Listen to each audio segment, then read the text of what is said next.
বন্ধুরা, আমি গীতু রানী বলছি। বন্ধুরা, আজকে তোমাদের মা ছেলেকে নিয়ে যে ঘটনাটা বলবো, এই সব ঘটনা সাধারণত কেউ কাউকে বলে না, তাই সবাই পুরোটা মন দিয়ে শুনলে দাঁড়িয়ে যাবে। তখন আমার বয়স 18। গরমের ছুটিতে নারায়ণপুর নামের এক গ্রামে গেছি বেড়াতে, আমার একমাত্র মাসির বাড়িতে।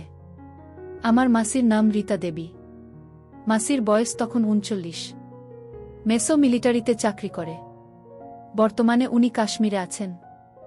মাসির কোনো বাচ্চা কাচ্চা হয়নি, তবে প্রতিবার মেসো এলে জোর চেষ্টা চালায়। এবারও তার ব্যতিক্রম হয়নি। গতকালই মেসো ছুটি শেষ করে চাকরিতে গিয়েছে, আর আমি এলাম আজ দুপুরে। মাসিদের বাড়িটা নদীর পাশেই, একতলা একটা বাড়ি, সামনে একটু উঠোনের মতো, চারপাশে পাঁচিল দেওয়া, পেছনে কলঘর, 3 দিকে টিনের ঘেরাও, আর সামনে একটা পর্দা টাঙানো। আমি মাসির বাড়িতে ঢুকে মাসি মাসি বলে চেঁচাতে লাগলাম। কোনো সাড়া পেলাম না। তবে ঘরের দরজা খোলা দেখে আমি ঘরে ঢুকে জামা বদলে নিলাম। হঠাৎ পেছন থেকে মাসির ডাক শুনতে পেলাম, বাবু তুই। আমি ঘুরে তাকাতেই আমার সারা গা কাঁপতে লাগল। মাসি একটা গামছা কোনো রকমে জড়িয়ে দাঁড়িয়ে আছে, আর আমি মাসির এই নতুন রূপ দেখে গরম হয়ে গেলাম। মাসি এবার সামনে এসে দুহাতে আমার গালটা ধরে বেশ অভিমান করেই বলল, এতদিন পর বুঝি এই পরমুখী মাসিটাকে মনে পড়ল তোর? আমি আমার মা বাবার একমাত্র সন্তান। মাসি আমাকে নিজের সন্তানের চেয়েও বেশি ভালোবাসে, অথচ এই মাসিকেই দেখে কেন জানি আমার ভিতরে কেমন করছে। আমি সেটা বুঝতে পেরে মাসির কাছ থেকে নিজেকে সরিয়ে নিলুম যাতে মাসি টের না পাই। আমি বললাম, এতদিন পরে এসেছি তো কি হয়েছে? এবার অনেক দিন থেকে পুষিয়ে দেব। দেখো পরে আবার আমার জ্বালাতন সহ্য না করতে পেরে তাড়িয়ে না দাও। তুই যত পারিস আমাকে জ্বালাস, তাতে আমার আপত্তি নেই। যা, তুই হাত মুখ ধুয়ে আয়, আমি তোর খাবার দিচ্ছি। এই বলে মাসি তার ঘরে গেল কাপড় পরতে। আমি কলতলায় গিয়ে হাত মুখ ধুয়ে বেরিয়ে আসতেই দেখতে পেলাম দড়িতে ঝুলছে কালো একটি স্মল পোশাক। সেটা যে মাসির তাতে সন্দেহ নেই। মাসিকে একটু আগে দেখে যেমন লেগেছিল এখন এই শুকুতে দেওয়া। এমন সময় মাসির ডাক শুনতে সংবিত ফিরে পেলাম। আমি তাড়াতাড়ি রান্নাঘরে গেলাম। খাওয়া দাওয়াটা ওখানেই হয়। খেতে খেতে মাসি আমাকে বাড়ির কথা জিজ্ঞেস করল, আরও অনেক বিষয়ে প্রশ্ন করল। আমি শুধু হ্যাঁ হু করে উত্তর দিচ্ছিলাম। আমার চোখ বারবার মাসির দিকে আটকে যাচ্ছে। নীল শাড়িটাতে বেশ মানিয়েছে। আমি কোনমতে খেয়ে ঘরে গেলাম। ঘরে শুয়ে পড়তে ঘুমিয়ে পড়লাম। সন্ধে হওয়ার কিছু আগে ঘুম ভাঙল। মাসি আমাকে চা দিল আর একটা চাবি দিয়ে বলল, যা, চাটা খেয়ে নদীর ধার থেকে ঘুরে আয়, ভালো লাগবে। আর এই চাবিটা রাখ, আমি একটু মন্দিরে যাব। আমি চলে এলে তো এলামই, আর না এলে তুই এই চাবিটা দিয়ে তালা খুলিস। এই বলে মাসি বেরিয়ে গেল। আমি নদীর ধরে হাঁটতে লাগলাম। কিছুক্ষণ হেঁটে বাড়ি ফিরছি। একটু হেঁটে রাস্তার পাশে একটা গাছের আড়ালে মুততে বসলাম। মোতা শেষ হতেই যেই গাছের আড়াল হতে বেরুব অমনি রস্তই দুটো নারী বিপরীত দিক থেকে এসে মিলিত হয়ে থামল। আমি ভাবলাম ওরা চলে গেলে তবেই বেরুবু, নইলে এই সন্ধে বেলায় আড়াল থেকে বেরুতে দেখলে অন্য কিছু ভাবতে পারে। নারী দুটোর একজন মাসির বয়সী, আরেকজনের বয়স 45 হবে। তাদের কথা শুনে জানলাম বয়সে যে একটু বড় তার নাম গোপী আর ছোট্টা সীতা। আমি অজ্ঞতা তাদের কথা শুনতে লাগলাম। হ্যারে সীতা, এই সন্ধেবেলা কোথায় যাচ্ছিস? আরে গোপী বৌদি যে, এই তো রীতাদির বাড়িতে। ও পোশাক বানাতে দিয়েছিল, ওটা দিতে যাচ্ছি। দেখি। ইস, পোশাকের কি ছিঁড়ি! এই ফিনফিনে পাতলা কাপড় পরে থাকলেই পারে। কি যে বলো না, গরম বলেই পাতলা কাপড়ের বানিয়েছে। গরম না ছাই? আমাদের গরম নেই বুঝি? কিসব যাতা বলছো? যাতা নয় রে ঢ্যামনা, সত্যি তাই। বর বছরে একবার আসে বাড়িতে, অথচ তার অবস্থা দেখেছিস? কি করে এত ভালো বানল? ভাতার না থাকলে কি এও সম্ভব? তাছাড়া ওর বরের বন্ধু ওই যে গঞ্জে মাছের আড়ত আছে, ও তো প্রায় যাই ও বাড়িতে। একলা বাড়ি, বুঝতে পারছিস ঘটনা। তাতে তোমার কি? পারলে তুমিও সেবা নেও, খালি অন্যের দোষ ধরা।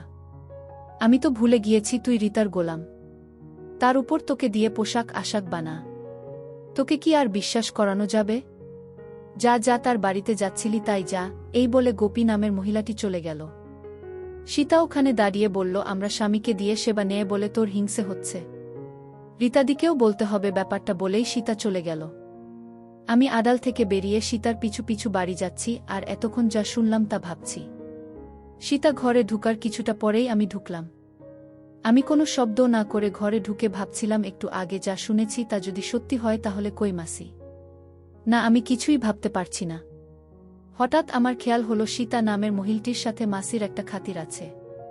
এমন সময় আমার ইচ্ছে হলো ওদের কথা আড়াল থেকে শোনার। আমি বারান্দায় এসে মাসির ঘরের সামনে এসে দাঁড়ালাম, এমন সময় বিদ্যুৎ চলে গেল। ভেতর থেকে আওয়াজ আসলো, সীতা বাইরে চল, এই গরমে থাকা আর সম্ভব না। শুনে আমি দ্রুত আমার ঘরে চলে এলাম। আমার ভাগ্য এতটাই ভালো যে মাসিরা আমি যে ঘরে থাকি তার দক্ষিণের জানালার পাশে এসে বসল।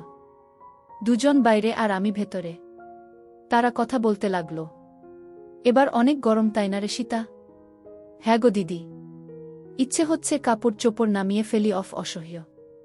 তা খোলো না, কে বারণ করেছে? বাড়িতে তো আর কেউ নেই। ভালো কথা মনে করিয়েছিস, বাবুটা এখনো এলো না, কোথায় গেল? বাবু আবার কে?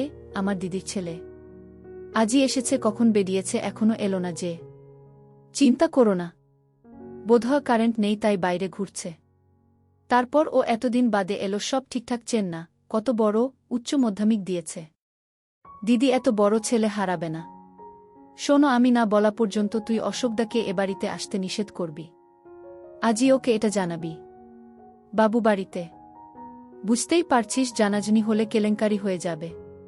তা না হয় বলবো, কিন্তু এভাবে আর কতদিন গো?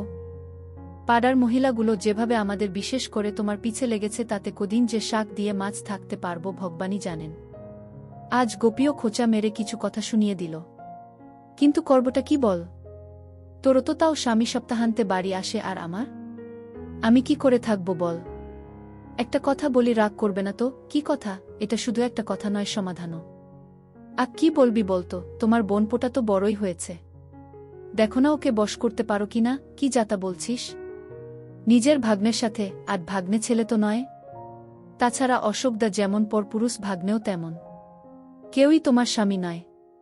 তাছাড়া ঘরের মধ্যে ব্যাপারটা থাকলে জানাজানির ভয় রইল না। তার চেয়ে বড় কথা, তোমার ভাগ্নে যে তোমাকে বিশেষ নজরে দেখে না, তুমিই বা জানলে কি করে? বুঝলাম, কিন্তু দিদি বারে অশোক বাবু আর কামিনীদির ব্যাপারটার একমাত্র সাক্ষী তুমি আর আমি। সে ক্ষেত্রে নিজের মান বাঁচাতেই কামিনীদি আমাদের বাধা দেবে না। তা তুই ঠিকই বলেছিস। জানিস, আজ যখন আমি স্নান সেরে বাবুর সামনে দাঁড়ালাম তখন বাবু আমার দিকে হা করে তাকিয়েছিল, আর কলতলায় ও আমার শুকুতে দেওয়া পোশাক হাতে নিয়েছিল।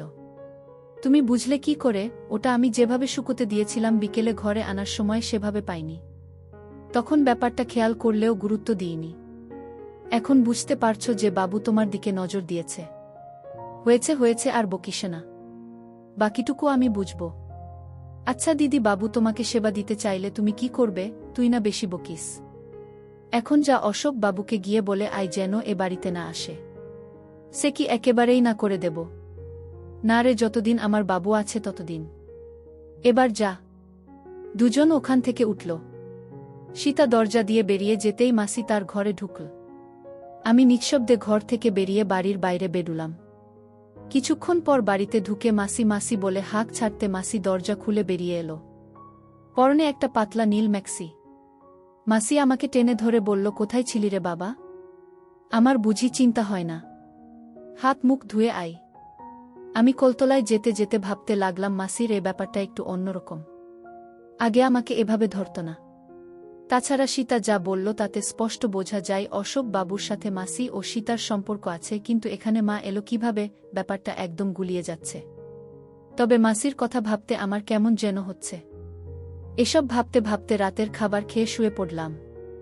একটু পর বাতি জ্বেলে মাসি এলো। মাসিকে দেখে আমার বাবাজি লাফতে লাগল। মাসি এসে আমার পাশে বসে এক গ্লাস দুগ্ধ এগিয়ে দিল। নে বাবা, খেয়ে নে, তুই অনেক টায়ার্ড, এটা তোকে শক্তি যোগাবে। দেখিস না মায়েরা নিজেদের সন্তানদেরকে কত যত্ন করে খাওয়ায়। অবশ্য ভগবান আমাকে সে সুযোগ দেয়নি। কাউকে পেটেও ধরতে পড়িনি, তাই খাওয়ানোর সুযোগ পাইনি। মাসির আচরণের এই পরিবর্তন বুঝতে পারলেও সাহসের অভাবে কিছু হলো না। অনেক কষ্টে ঘুমলাম, আর ঘুমের ভেতর মাসিকে নাচতে দেখলাম। তারপর যা হলো তাতে শুধু দাগটাই থেকে গেল। পরদিন ঘুম থেকে উঠতে উঠতে প্রায় 11টা বেজে গেল। আমি উঠে বসতেই আমার ট্রাউজার এ নজর পড়তে দেখলাম ওখানটায় দাগ লেগে আছে। বুঝতে বাকি রইল না কিসের দাগ। আমি ভাবলাম এখনই স্নান সেরে নেব, না হলে মাসি এই দাগ দেখতে পেলে ব্যাপারটা ঠিক হবে না। আমি স্নান ঘরে যেতেই মাসির শুকোতে দেওয়া পোশাক নজরে এলো। তার মানে মাসিও স্নান সেরে ফেলেছে। মাসি যাতে বুঝতে পারে আমি মাসির প্রতি দুর্বল, তাই আমি পোশাকটা হাতে নিলাম। ঘরে পৌঁছাতে মাসির ডাক পেয়ে খেতে গেলাম। মাসিকে দেখে আমার গায়ে আগুন লেগে গেল। একটা সুতির বেগুনি রঙের পাতলা শাড়ি পরেছে। আমি ঠিক করলাম আজ সারাদিন মাসির পাশেই থাকব। মাসি আমাকে খেতে দিয়ে পাশে বসে কথা বলতে লাগল। তবে মাসির মিটি মিটি হাসিটা আমাকে বেশ অস্বস্তিতে ফেলেছে। বাবু, তোর ঘুমে কোনো অসুবিধে হচ্ছে না তো? অসুবিধে হবে কেন? না, এমনি বললাম আর কি। বলেই মাসি মুখ টিপে হাসতে লাগল। আমি কথাবার্তা এগিয়ে নেয়ার চেষ্টা করলাম। মাসি, তোমার স্বাস্থ্য আগের চেয়ে ভালো হয়েছে। স্বাস্থ্য ভালো বলতে কি বুঝছিস? না মানে একটু মোটা হয়েছ আর কি। ও, আমি ভাবলাম অন্য কিছু। তা তোর মাকে দেখেছিস? সেই তুলনায় আমি এমন কি আর মোটা? আর কোনো কথা খুঁজে না পেয়ে আমি চুপচাপ খেয়ে মাসির পাশে বসে রান্না করা দেখতে লাগলাম। মাসি চুলো ভাত ছড়িয়ে তরকারি কুটতে বসতেই হাঁটুর চাপে কমলাগুলো বেরিয়ে পড়তে চাইছে। আমার কাছে পুরো দৃশ্যটা কাল্পনিক মনে হলেও তা যে বাস্তব তা বুঝতে পারলাম নিচের টনটনানিতে। আমি মাসির কাছ থেকে উঠে চলে এলাম ধরা পড়ার আগেই। দুপুরে খেয়ে আমি আমার ঘরে একটু ঘুমুতে চেষ্টা করলাম। হঠাৎ মাসির ঘরের দরজা খোলার আওয়াজে আমি সজাগ হলাম। সীতা এসেছে। আমি উঠে মাসির ঘরের দরজায় কান পাততেই শুনলাম, ধ্যাত, ওকে দিয়ে কিছুই হবে না। তুই বলো না, আজ আমি যে পোশাক পরেছি তা দেখে কোনো পুরুষের কি ঠিক থাকার কথা? আহা দিদি, তুমি ওর উপর রাগ করছো কেন? মনে হয় তুমি ওর মাসি, তাই যদি কিছু মনে করো বা ওকে বকা দাও বা ওর মাকে বলে দাও, তাই ও এগুচ্ছে না।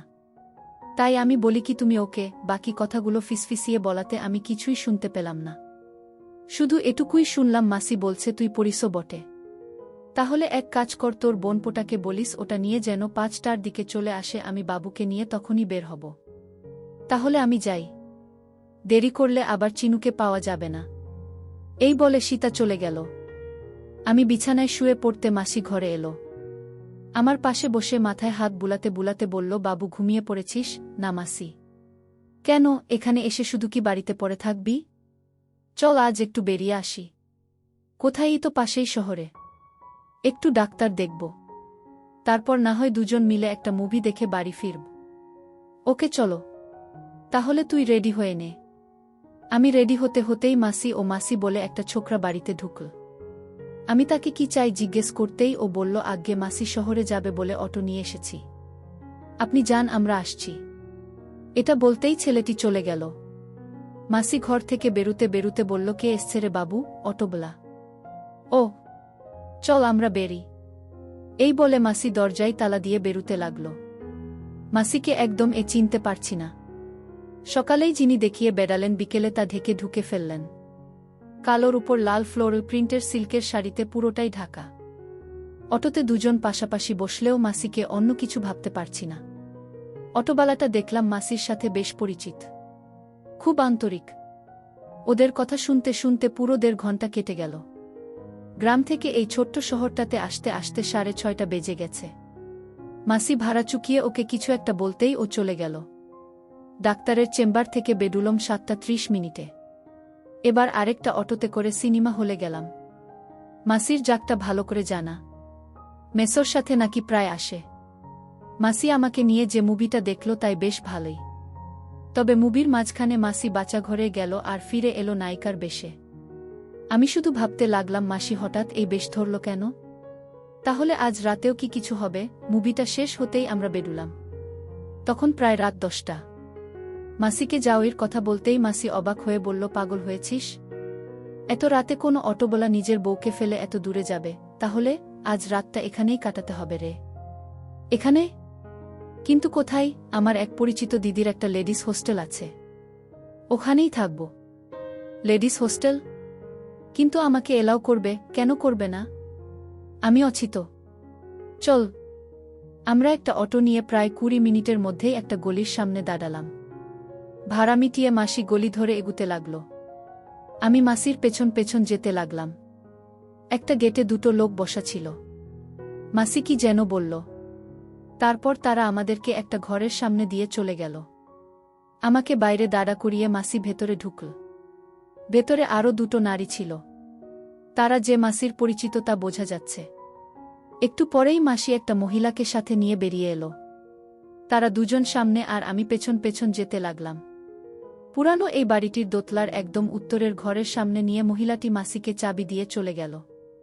মাসি চাবি খুলে ভেতরে ঢুকল, আমিও তাই। বাতি জ্বালতেই বেশ ভালো লাগল। সাজানো একটা ঘর, বড় একটা খাট, লাগোয়া বাথরুম, একটা টেবিলও আছে। আমরা ঘরে ঢোকার একটু পরেই সেই মহিলাটি দুটো টাওয়েল আর একটা পরিষ্কার লুঙ্গি দিয়ে গেল। মাসি ওটা নিয়ে ওকে বলল ঘরে খাবার দিতে। আমি তো বেশ অবাক, এরা এত যত্ন আত্মি করছে, ব্যাপারটা কি? মাসিকে জিজ্ঞেস করতেই বলল এই হোস্টেল এর মালিক তার বেশ পরিচিত। আমরা ফ্রেশ হয়ে খেয়ে দিয়ে টিভি দেখতে লাগলাম। হঠাৎ এ পাশের ঘর থেকে কেমন যেন আওয়াজ আসতে লাগল। আমি মাসিকে সেটা জিজ্ঞেস করতেই মাসি হেসে বলল, ও কিছু না রে, তুই টিভি দেখাই মনোযোগ দে তো। আমার কেন যেন সন্দেহ হচ্ছিল। আমি ঘুমাবো বলে শুয়ে পড়তে মাসি বলল, কিরে ঘুমিয়ে পড়বি? রাত 12টা। না ঘুমিয়ে উপায় কি, গরমের দিনে এটা কি এমন রাত বলতো? এটা বলতে বলতেই শাড়িটা নামাতে লাগল। আচমকা মাসির এই কান দেখে আমার তো অবস্থা খারাপ। আমি মাসিকে হা করে দেখছিলাম। কিরে অমন করে কি দেখছিস? না কিছু না। আমাকে বলল, গা থেকে গেঞ্জিটা খোল, আরাম লাগবে। আমিও তাই করলাম। মাসি একটা বলিস খাটের সাথে দেশ দিয়ে আতশোয়া হলো। আমাকে তাকিয়ে থাকতে দেখে বলল, আসলে অনেক গরম তো, আর তুই তো আমার ছেলের মাথায়, তাই সব। তোর খারাপ লাগছে না তো বাবু? আমি না বলতে মাসি নিচু হয়ে তাকিয়ে আছে। আমি একটু সাহস নিয়ে বললাম, মাসি কি দেখছ? এই দেখো না কত শখ করে এই সিল্কের ব্রাটা গত সপ্তাহে কিনলুম, মাত্র একদিন পরেছি, অথচ দেখ এখানটায় কিসের যেন দাগ লেগে আছে। এই যে এখানটাই দেখ। হঠাৎ মাসির গলার আওয়াজ পেলুম, একটা জিনিস কি জানিস বাবু, আমার এটাতে যেরকম দাগ ঠিক ওই রকম দাগ আজ সকালে তোকে ডাকতে গিয়ে তোর ট্রাউজারে দেখেছি। ব্যাপার কি বলতো বাবু? না মানে হ্যারে, তুই কি তোর আমার দাগ লাগাস নাকি? মাসি আসলে দাদা, আমি এখনই দিদিকে ফোন করে ওরগুলো চেক করতে বলছি। মাসি, একাজ করো না, আমাকে ক্ষমা করে দাও। ক্ষমা করব, তবে ঘুষ দিতে হবে। তুমি যা চাও তাই দেব। সত্যি? হ্যাঁ। আমাকে সেবা দিতে পারবি? মাসির এমন সরাসরি প্রশ্ন আশা করিনি। যত ইচ্ছে থাকুক না কেন, নিজ মাসিকে মুখের উপর বলাটা বেশ কঠিন। আমি কোনো মতে মাথা নাড়লাম। মাসি একটু রাগ দেখিয়ে বলল, লুকিয়ে লুকিয়ে দেখিস তাই না রে হারামি, তুমিই তো দেখিয়ে বেড়াতে। তাছাড়া তোমার আর সীতার কাহিনী আমি জেনে গেছি। আমি তোমাদের সব শুনেছি।